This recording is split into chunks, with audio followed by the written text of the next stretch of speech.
Well, it's that time again, and it's Ralph and Lonnie back with a forecast. And how can we believe that it's already November? Time is flying. So, I'm going to read you the beginning of the calendar for this month. This month is filled with aspects, ingresses and changes, so be prepared. The first and third weeks are especially interesting and potentially exciting. The big shift is Jupiter turning retrograde on the 11th and Saturn turning direct on the 27th, so the bull market will likely turn into a bear as people focus on protecting their assets rather than risking them. But with so many outer planets retrograde, global affairs will feel stymied. Scorpio and Sagittarius can be great times for the family and personal life, so focus on your personal well-being and tune out the news and the noise. That sounds like extremely good advice these days. What do you think? So grab your calendar and follow along. So we'll move on to the second week of November, and we'll start with the 9th and end with Saturday the 15th.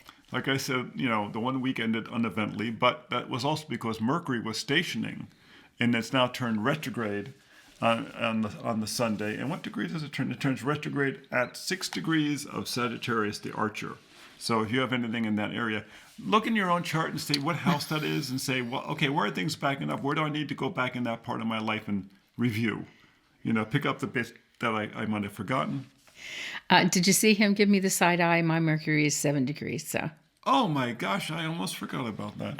Okay, and then... And that would have gotten a black box. Usually when a planet, especially like Mercury, goes retrograde, we put a black box on there. But that lovely sunshine moon helps everything. It's true. So don't ignore that. That's my favorite. So. And then on the 10th, we've got another one of those super social days. Yes. I mean, this is like the super moon. This is like the super social. Yes, take advantage of it. All the aspects are to the moon. There's nothing on the line. Right, and of course the moon's going to change sign. It's going to be moving into Leo at 9:33 a.m. But so some aspects might be before and after. But it's just generally a great social day. I don't want to say that social only means personal. This could be making social connections for business and making outreach to through the internet or something to create a new community. So this is a whole. Contact. This is an opportunity day. Exactly, because among them are Jupiter and Neptune in Uranus. So some of this could be over the internet, but either way, it should be getting beyond your own limits. Now, the 11th is a black box day, and that's because Jupiter's going retrograde at the same time that the moon is trying to square the sun. There's one parallel going on between Mercury and Pluto, so it's not enough to kind of pull it out. Both ends of the solar system. How about that? And usually when Pluto goes retrograde, as we said, or when Jupiter goes retrograde at the same time, you have Saturn doing stuff. And they're getting out of contact now. This is why we're saying the economy is going to get a little bearish. The market's going to get bearish and less bullish at this time. So be prepared for that. But like I said, you're not going to notice the Jupiter turning retrograde on that day. It's more so that we just turned a page, or turned back a page, you might say. Right. And then what's happening on the Wednesday? The Taurid meteors peak. Oh, yes. If you need something to pick you up, take a peek at the meteor showers. I can't figure out why we wrote a G on there. Retrograde Mercury Conjunct Mars in early Sagittarius could trigger some people to feel a little anxious and impulsive, especially the fire signs. So you fire sign people, Aries, Leo, Sagittarius, beware. Or rising, or your moon. Yeah, that's true. Depends upon where it is. Remember, or in Mercury and Mars. Yeah, but Mercury and Mars, that contact is real, like, oh, I just ran into an old friend and I think I owe money. Sticky situation. And then on the 13th, what do we got going on? We've got another day where it's all social aspects, or antisocial, if you talk about the squares below the number, but there are aspects to the moon nonetheless.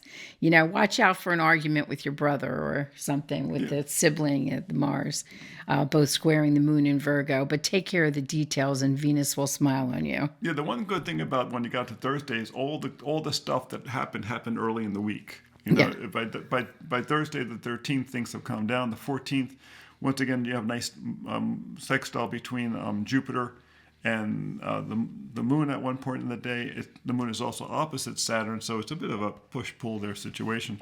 But there's a sun sextile moon, which always is on the always very 14th, pleasant. Friday. On the 14th, which is very pleasant. We've got a Jupiter sextile the moon as well, which is also very pleasant. Yes. And, you know, we don't really want to give the parallels complete short shrift. This parallel is a little bit more felt because it is between the two personal planets, Mars and Mercury. But again, we've already been bathing in that Mars-Mercury energy for a little bit. So, you know, the parallel is kind of like the conjunction light. Yeah. Basically, it's kind of saying a conjunction says, hey, we're right up at the same alignment now. The parallel says we're on the same rank. So communication between these two areas gets real active. They start working very much in between the parallel and the conjunction. They're acting very much in accordance, you might say. And then on the 15th, once again, another one of these social days. The moon is going to be moving into Libra early in the day. That's going to make an opposition to Neptune. Probably right before it changes sign. And then they've got a sextile, a trine to Uranus, a trine to Pluto, a sextile to Mercury, and a sextile to Mars. Those tend to happen later in the day. So it's going to be a nice social day once again. The outer stuff is happening earlier in the day. So it's a really nice social day. But there's not any big issues going on at that time. And to recap for the whole month so far, these void of courses have been inconsequential, either happening for a very short period of time or super early or outside of the work day or the working hours, pretty much. So they shouldn't trip you up. So we'll look for you again at the next forecast. Make sure you visit us at Planetary Calendar Astrology on YouTube. And you can always visit our website at planetarycalendar.com. And as we're coming close to the holiday season, a perfect gift would be Reclaiming Astrology from the Patriarchy. The story of the stolen zodiac begins. This has been a labor of love for us. It tells how the signs were changed. It tells how the sacred geometry was broken, and about how we can dramatically improve the practice of astrology by getting back to the original geometry and the original signs.